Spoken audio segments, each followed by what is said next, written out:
আসসালামু আলাইকুম। ইকরামুল মুসলিমিন হইতে পড়া হইতেছে 171। হযরত জুবাইর ইবনে মুতাইম রাদিয়াল্লাহু হইতে বর্ণিত আছে যে রাসূলুল্লাহ সাল্লাল্লাহু আলাইহি ওয়াসাল্লাম ইরশাদ করিয়াছেন, যে ব্যক্তি আসাবিয়াতের আহমকিয়ার দাওয়াত দেয় সে আমাদের অন্তর্ভুক্ত নয়, আর যে ব্যক্তি আসাবিয়াতের ভিত্তির উপর লড়াই করে সে আমাদের অন্তর্ভুক্ত নয়, আর যে আসাবিয়াতের জোশের উপর মারা যায় সে আমাদের অন্তর্ভুক্ত নয়। আবু দাউদ।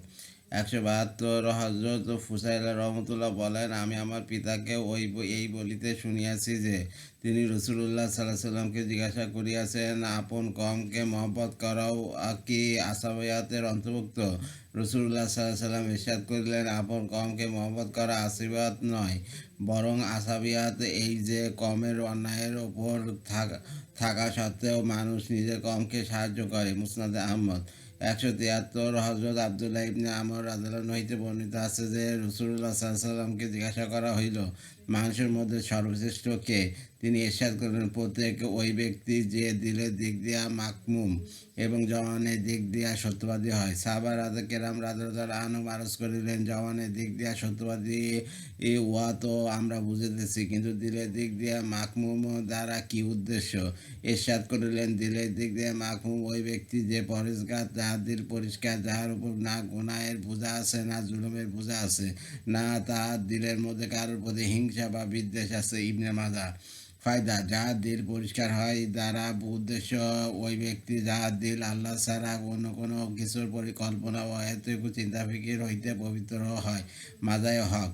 174। হজরত আবদুল্লাহ ইবনে মাসুদ রাদিয়াল্লাহু বর্ণনা করেন যে রাসূলুল্লাহ সাল্লাল্লাহু আলাইহি ওয়াসাল্লাম ইরশাদ করিয়াছেন, আমার আমার সাহাবীগণের মধ্য হইতে কেউ যেন আমার নিকট কারো সম্পর্কে কোনো কথা না পৌঁছায়, কেননা আমার দিল চাই যে আমি যখন তোমাদের নিকট আসি তখন যেন আমার দিল তোমাদের সকলের ব্যাপারে পরিষ্কার থাকে। আবু দাউদ।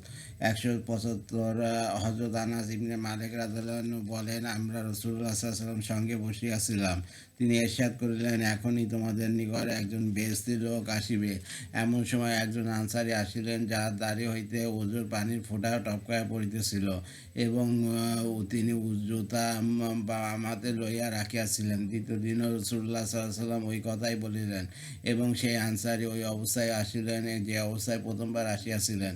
তৃতীয় দিন আবার রাসূলুল্লাহ সাল্লাল্লাহু আলাইহি ওয়াসাল্লাম ওই কথাই বলিলেন, এবং সেই আনসারী ওই প্রথম অবস্থায় আসিলেন। যখন রাসূলুল্লাহ সাল্লাল্লাহু আলাইহি ওয়াসাল্লাম মজলিস হইতে উঠিলেন তখন হযরত আবদুল্লাহ ইবনে আমর রাদিয়াল্লাহু আনহু সেই আনসারীর পিছনে গেলেন এবং তাহাকে বলিলেন, আমার পিতার সহিত আমার ঝগড়া হইয়া গিয়াছে, যে কারণে আমি কসম খাইয়াছি যে 3 দিন তাহার নিকট যাইব না। যদি আপনি ভালো মনে করেন তবে আমাকে আপনার এখানে 3 দিন অবস্থান করিতে দিন।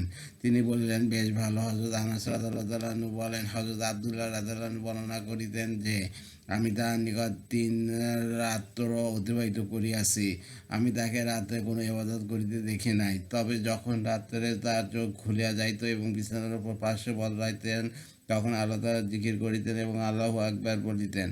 এইভাবে ফজরের নামাজের জন্য বিছানা হইতে উঠিতেন। আরেকটি বিষয় ইহাও ছিল যে আমি তাহার নিকট হইতে ভালো ছাড়া অন্য কিছু শুনি নাই।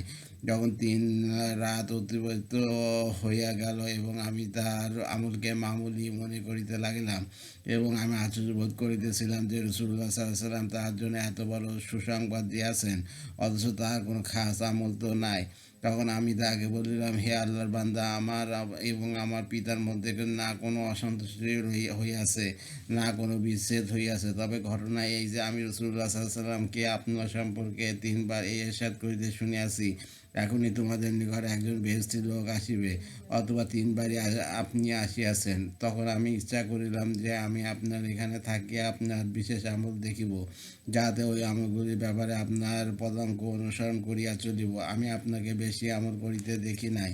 এখন আপনি বলুন, আপনার ওই বিশেষ আমল কোনটি, যার কারণে আপনি এই মর্তবায় পৌঁছাইয়াছেন, যা রাসূলুল্লাহ সাল্লাল্লাহু আলাইহি আপনার সম্পর্কে ইরশাদ করিয়াছেন? ওই আনসারী বলিলেন, আমার কোনো খাস আমল তো নাই, এইসব আমলই আছে যা তুমি দেখিয়াছ। হযরত আব্দুল্লাহ রাদিয়াল্লাহু আনহু বলেন, আমি উহা শুনিয়া রওনা দিলাম। যখন আমি ফিরিয়া চলিলাম তখন তিনি আমাকে ডাকিলেন এবং বলিলেন, আমার আমল তো ওইগুলি যা তুমি দেখিয়াছ, অবশ্যই একটা কথা এই যে আমার দিলের মধ্যে কোনো মুসলমান সম্পর্কে কুটিলতা নাই, এবং কাউকে আল্লাহ তাআলা কোনো খাস নিয়ামত দান করিয়া রাখিলে উহার উপর আমি তাকে হিংসা করি না। হযরত আব্দুল্লাহ রাদিয়াল্লাহু বলেন, উহাই সেই আমল যার কারণে আপনি ওই মতবাদ পৌঁছিয়াছেন, আর উহাই এমন আমল যা আমরা করিতে পারি না। মুসনাদে আহমদ বাজার 176। হযরত আবু যর রাদিয়াল্লাহু আবু হুরায়রা রাদিয়াল্লাহু বর্ণনা করেন যে রাসূলুল্লাহ সাল্লাল্লাহু আলাইহি ওয়াসাল্লাম ইরশাদ করিয়াছেন, যে ব্যক্তি দুনিয়াতে কোনো বিপদগ্রস্ত মানুষের বিপদ দূর করে, আল্লাহ তাআলা তাহার আখিরাতের বিপদ দূর করিবেন। এবং যে ব্যক্তি দুনিয়াতে কোনো মুসলমানের দোষত্রুটি গোপন রাখে, আল্লাহ তাআলা আখিরাতে তার দোষত্রুটি গোপন রাখিবেন। যতক্ষণ মানুষ তার ভাইয়ের সাহায্য করিতে থাকে, আল্লাহ তাআলা তাহার সাহায্য করিতে থাকেন। মুসনাদে আহমদ 177। হযরত আবু হুরায়রা রাদিয়াল্লাহু বলেন, আমি রাসূলুল্লাহ সাল্লাল্লাহু আলাইহি ওয়াসাল্লামকে ইরশাদ করিতে শুনিয়াছি, বনী ইসরায়েলের দুই বন্ধু ছিল, তাহাদের মধ্যে একজন গুনাহ করিত এবং দ্বিতীয়জন খুব ইবাদত করিত। ইবাদতকারী যখন গুনাহগারকে গুনাহ করিতে দেখিত, তখন তাহাকে বলিত, তুমি গুনাহ হইতে ফিরিয়া যাও। একদিন তাহাকে গুনাহ করিতে দেখিয়া বলিল, তুমি গুনাহ হইতে ফিরিয়া যাও। উত্তরে সে বলিল, আমাকে আমার রবের ওপর ছাড়িয়া দাও, আমি বুঝিব এবং আমার রব বুঝিবে। তোমাকে কি আমার উপর পাহারাদার বানাইয়া পাঠানো হইয়াছে? আবেদ রাগান্বিত হইয়া বলিল, আল্লাহর কসম, আল্লাহ তাআলা তোমাকে মাফ করিবেন না।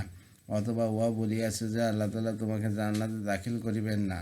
অথবা দুইজনই মারা গেল এবং রূহ জগতে উভয় আল্লাহ তাআলার সামনে একত্রিত হইয়া গেল।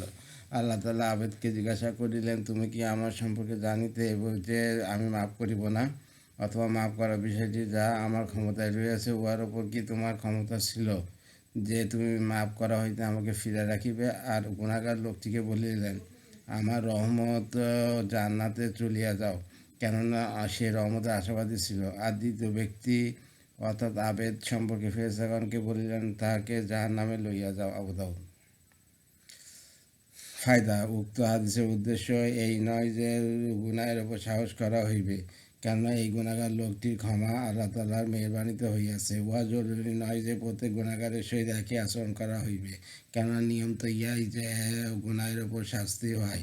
উক্ত হাদিসের উদ্দেশ্য ইহাও নয় যে গুনাহ ও নাজায়েজ কাজে বাধা দেওয়া হইবে না, কেননা কুরআন ও হাদিসে শত শত জায়গায় গুনাহের কাজে বাধা দেওয়ার হুকুম রহিয়াছে। বাধা না দেওয়ার উপর ধমকি আসিয়াছে। অবশ্য অর্থ এই যে নেককার না আপন নেকির ওপর ভরসা করিবে, আর না বৎকারের ব্যাপারে কোনো সিদ্ধান্ত দিবে, আর না তাহাকে তুচ্ছ জ্ঞান করিবে। 178। হযরত আবু হুরায়রা রাদিয়াল্লাহু বর্ণনা করেন যে রাসূলুল্লাহ সাল্লাল্লাহু আলাইহি ওয়াসাল্লাম ইরশাদ করিয়াছেন, মানুষ আপন ভাইয়ের চোখের খড়কুটাও দেখিয়া ফেলে, কিন্তু নিজের চোখের কড়িকাটাও অর্থাৎ বড় কাঠের ভীমও দেখে না। ইবনে হিব্বান। ফায়দা: অর্থ এই যে অন্যদের ছোট হইতে ছোট দোষ নজরে আসিয়া যায়, আর নিজের বড় বড় দোষও নজরে আসে না। 179। হযরত আবু রাফি রাদিয়াল্লাহু আনহু বর্ণনা করেন যে রাসূলুল্লাহ সাল্লাল্লাহু আলাইহি ওয়াসাল্লাম ইরশাদ করিয়াছেন, যে ব্যক্তি মৃত ব্যক্তিকে গোসল দেয় এবং তার গোপন অঙ্গকে, অথবা যদি তার কোনো দোষত্রুটি পায় তবে উহাকে গোপন রাখে, আল্লাহ তাআলা তার 40টি বড় গুনাহ মাফ করিয়া দেন। আর যে ব্যক্তি আপন ভাই অর্থাৎ মাইতের জন্য কবর খোঁড়ে এবং তাকে কবরে দাফন করে, অর্থাৎ তবে সে যেন কিয়ামতের দিন পুনরায় জিন্দা হওয়া পর্যন্ত তাকে একটি ঘরে স্থান করিয়া দিল, অর্থাৎ তার এই পরিমাণ সওয়াব লাভ হয় যে পরিমাণ শেষ ব্যক্তিকে ওই কিয়ামত পর্যন্ত একটি ঘর দান করিলে সওয়াব লাভ হয়। তাবরানী।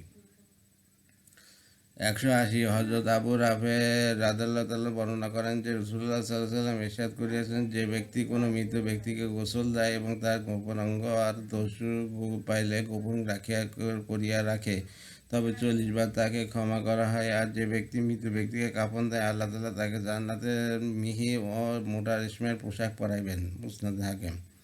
181। হযরত আবু হুরায়রা রাদিয়াল্লাহু আনহু বর্ণনা করেন যে নবী করিম সাল্লাল্লাহু আলাইহি ওয়াসাল্লাম ইরশাদ করিয়াছেন, এক ব্যক্তি আপন মুসলমান ভাইয়ের সহিত অন্য বস্তিতে সাক্ষাৎ করিবার জন্য রওনা হইল, আল্লাহ তাআলা ওই ব্যক্তির পথে একজন ফেরেশতাকে বসাইয়া দিলেন।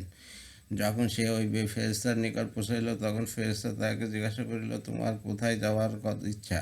সেই ব্যক্তি বলিল, আমি ওই বস্তিতে বসবাসকারী আমার এক ভাইয়ের সহিত সাক্ষাতের জন্য যাইতেছি। ফেরেশতারা বলিল, তার কাছে তোমার কোনো পাওনা আছে কি, যা লইবার জন্য যাইতেছ? সে ব্যক্তি বলিল, না, আমার যাওয়ার কারণ শুধু এই যে তার সঙ্গে আমার আল্লাহর জন্য মহব্বত রহিয়াছে। ফেরেশতারা বলিল, আমাকে আল্লাহ তাআলা তোমার নিকট এই কথা বলিবার জন্য পাঠিয়েছেন যে যেরূপ তুমি ওই ভাইয়ের সহিত শুধু আল্লাহ তাআলার উদ্দেশ্যে মহব্বত করো, আল্লাহ তাআলাও তোমাকে মহব্বত করেন। মুসলিম। এই পর্যন্ত মুনতাকা হাদিসের ইকরামুল মুসলিম পর্যন্ত পড়া হলো। আর আমার ইউটিউব চ্যানেল রিপন করাজ, ওইটাকে আপনার সাবস্ক্রাইব করবেন, লাইক কমেন্ট শেয়ার দেবেন আমার ভিডিওতে। আর রিপন করাজ আমার ফেসবুক পেজ, ওইটাকে আপনার ফলোতে রাখবেন। এতে আমি উৎসাহিত হয়ে সবাই ভালো থাকবেন, সুস্থ থাকবেন। আল্লাহ হাফেজ।